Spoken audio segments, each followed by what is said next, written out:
आज हम बात करने वाले हैं कश्मीर में हुए पहलगाम अटैक के बारे में जो कि 22 अप्रैल 2025 को हुआ। जम्मू और कश्मीर के अनंतनाग डिस्ट्रिक्ट के बेसरन वैली में जो कि पहलगाम से लगभग 6 किलोमीटर दूर है और जिसे हम मिनी स्विट्जरलैंड के नाम से भी जानते हैं। वहां पर ये अटैक हुआ 22 अप्रैल 2025 को दोपहर के लगभग 3 बजे। इस हमले में तकरीबन 28 लोगों की जानें चली गई। टेररिस्ट्स ने कैमोफ्लेज आउटफिट पहना हुआ था और उनके पास मॉडर्न वेपन्स जैसे M4 कार्बाइन और AK-47 जैसी राइफल्स थी। ये अटैक लगभग 20 से 25 मिनट तक चला। इस हमले की जिम्मेदारी TRF यानी द रेजिस्टेंस फ्रंट ने ली, जो कि एक शैडो ग्रुप है Pakistani based band terror outfit लश्कर तैयबा का। TRF अक्टूबर 2019 में बना था, आर्टिकल 370 के हटने के बाद। उनका कहना है कि जम्मू एंड कश्मीर में 85,000 से भी ज़्यादा आउटसाइडर बस गए हैं जो कि जम्मू कश्मीर की डेमोग्राफिक स्ट्रक्चर को चेंज कर रहे हैं। इस घटना के तुरंत बाद इंडियन आर्मी ने ऑपरेशन टिका को लॉन्च किया 23 अप्रैल 2025 को। इस ऑपरेशन का मेन गोल था टेररिस्ट को न्यूट्रलाइज करना और लाइन ऑफ कंट्रोल पर फर्दर इन्फिल्ट्रेशन को रोकना। LOC यानी लाइन ऑफ कंट्रोल इंडिया और पाकिस्तान के बीच एक बॉर्डर है, specially in Jammu and Kashmir region. जब ये सब हो रहा था उस समय PM Narendra Modi Saudi Arabia के ऑफिशियल टूर पर थे, लेकिन उन्होंने तुरंत अपना ऑफिशियल डिनर स्किप किया और अगले दिन सुबह इंडिया वापस लौट गए। 23 अप्रैल को ही पालम एयरपोर्ट पर एक इमरजेंसी मीटिंग बुलाई जिसमें national security advisor Ajit Doval, external affair minister S Jaishankar और फॉरेन सेक्रेटरी विक्रम मिस्री शामिल हुए। उसके बाद PM मोदी ने कैबिनेट कमेटी ऑन सिक्योरिटी की मीटिंग भी बुलाई, जिसके अकॉर्डिंग उन्होंने कुछ फैसले लिए।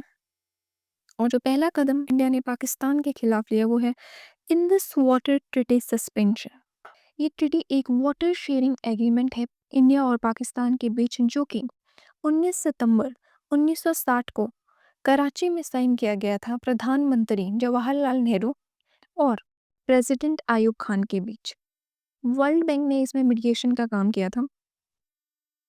1948 में इंडिया ने ब्रीफली पाकिस्तान के कैनल्स को वाटर देना बंद कर दिया था।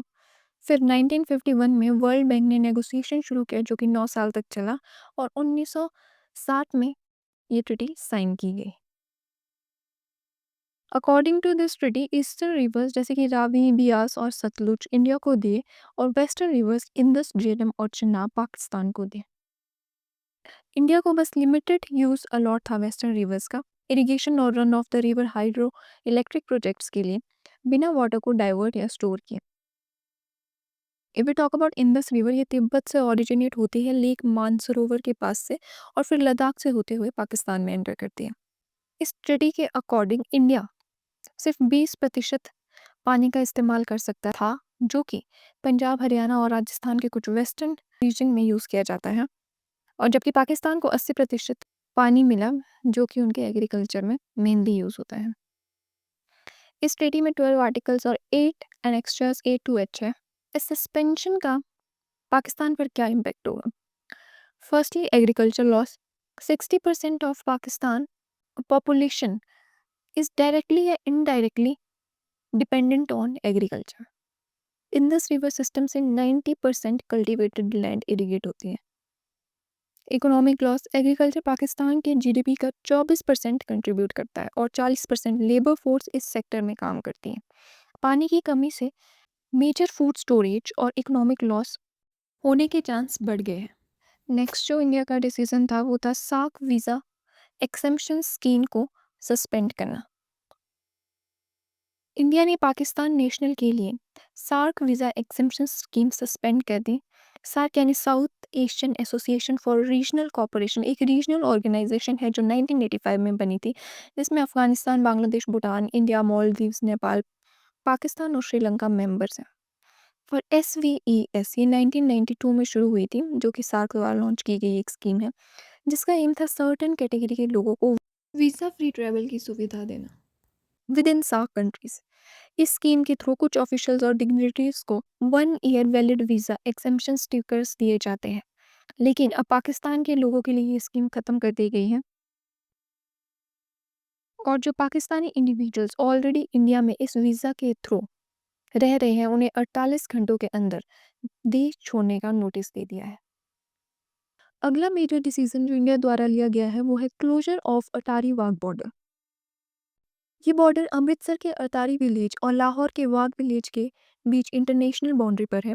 पार्टीशन के बाद 1947 में ये एरिया सेटअप हुआ था, लेकिन ऑफिशियल बॉर्डर पोस्ट और क्रॉसिंग पॉइंट 1959 में एस्टेब्लिश हुआ।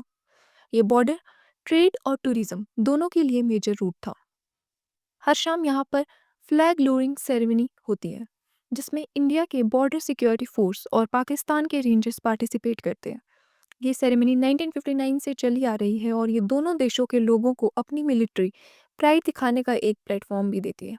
सेरेमनी के दौरान क्राउड काफ़ी एनर्जेटिक होता है और एटमॉस्फेयर पैट्रियोटिक स्लोगन से भरा हुआ होता है। Border area grand trunk road के पास लोकेटेड है, एक हिस्टोरिक ट्रेड रूट जो बांग्लादेश से लेकर पाकिस्तान तक एक्सटेंड करता है। इस बॉर्डर क्लोजर के मेजर इम्पैक्ट्स दोनों देशों पर होंगे, जैसे कि tourism decline, economic impact, trade पर इफेक्ट होगा, फाइनेंशियल लॉसेस भी हो सकते हैं। नेक्स्ट स्टेप जो इंडिया ने लिया है वो है removal of Pakistan military advisor. Foreign secretary Vikram Misri ji ने अनाउंस किया कि पाकिस्तान के डिफेंस, मिलिट्री, नेवल और एयर एडवाइजर्स जो पाकिस्तान हाई कमीशन में न्यू दिल्ली में तैनात है उनको पर्सोना नॉन ग्रेटा डिक्लेयर कर दिया गया है।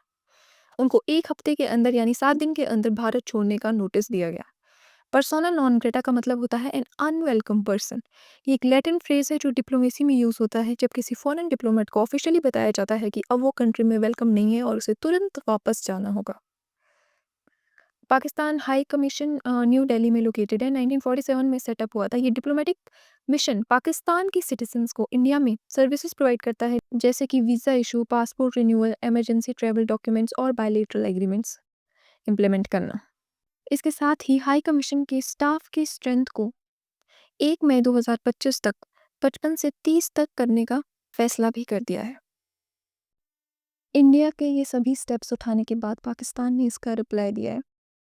सबसे पहला बड़ा स्टेटमेंट पाकिस्तान की तरफ से ये आया है कि अगर इंडिया ने इंडस रिवर का पानी डाइवर्ट करने की कोशिश की तो उसे वे एक्ट ऑफ वॉर के रूप में देखेंगे। मतलब वो डायरेक्टली वार्निंग दे रहे थे कि पानी को लेकर किसी भी तरह की छेड़छाड़ को वो सीरियस मिलिट्री प्रोवोकेशन मानते हैं। इसके तुरंत बाद 24 अप्रैल 2025 को पाकिस्तान ने एक और बड़ा कदम उठाया है। उन्होंने शिमला ट्रीटी और सारी बायलैटरल एग्रीमेंट को ऑफिशियली सस्पेंड कर दिया है। शिमला एग्रीमेंट 2 जुलाई 1972 को साइन हुआ था इंडिया और पाकिस्तान के बीच 1971 के इंडो पाक वॉर के बाद। इस एग्रीमेंट में दोनों देश ने यह तय किया था कि दोनों एक दूसरे की सोवेनिटी और टेरिटोरियल इंटीग्रिटी का रिस्पेक्ट करेंगे। इसी एग्रीमेंट के थ्रू 1971 वॉर के 93,000 पाकिस्तानी प्रिजनर्स ऑफ वॉर को इंडिया ने रिलीज़ किया था। और सबसे important point LOC line of control को ऑफिशियली रिकॉग्नाइज किया गया था और दोनों देश अग्री थे कि LOC को कोई भी साइड यूनिलेटरली बदलने की कोशिश नहीं करेगी। पर अब शिमला ट्रीटी के सस्पेंशन के बाद पाकिस्तानी ओपनली कह रहा है कि वो LOC की रिस्पेक्ट करने की जिम्मेदारी से मुक्त हो गया है। उन्होंने कुछ और फैसले भी लिए हैं। उन्होंने वाघ बॉर्डर को ऑफिशियली क्लोज कर दिया है, सिर्फ सिख पिलग्रिम्स को छोड़ के सारे इंडियन नेशनल को 48 आवर्स के अंदर पाकिस्तान छोड़ने का ऑर्डर दिया है। No SAARC visa for Indian nationals. Pakistan government ने इंडियन मिलिट्री एडवाइज़र को 30 अप्रैल तक पाकिस्तान छोड़ने का नोटिस दे दिया है। सारे ट्रेड इंडिया के साथ सस्पेंड कर दिए गए हैं और पाकिस्तान ने अपने एयर स्पेस को इंडियन एयरलाइंस के लिए कम्प्लीटली बंद कर दिया है 24 अप्रैल 2025 से। एयर स्पेस बंद होने से इंडिया पर क्या इम्पैक्ट होगा? इंडियन एयरलाइंस को पाकिस्तान का एयर स्पेस अवॉइड करते हुए लॉन्गर ऑल्टरनेट रूट्स लेना पड़ेगा। इससे फ़्लाइट्स की डिस्टेंस और टाइमिंग दोनों बढ़ जाएगी। जैसे दिल्ली से यूरोप या मिडल ईस्ट जाने वाली फ़्लाइट्स में 2-4 घंटे का एक्स्ट्रा टाइम लग सकता है। ऑपरेटिंग कॉस्ट बढ़ जाएगी। एयरलाइंस को फ्यूल कंजम्पशन ज़्यादा होगा और कुछ एयरलाइंस को स्पेसिफिक फ़्लाइट्स कैंसिल करनी पड़ेगी या रीशेड्यूल करनी पड़ेगी।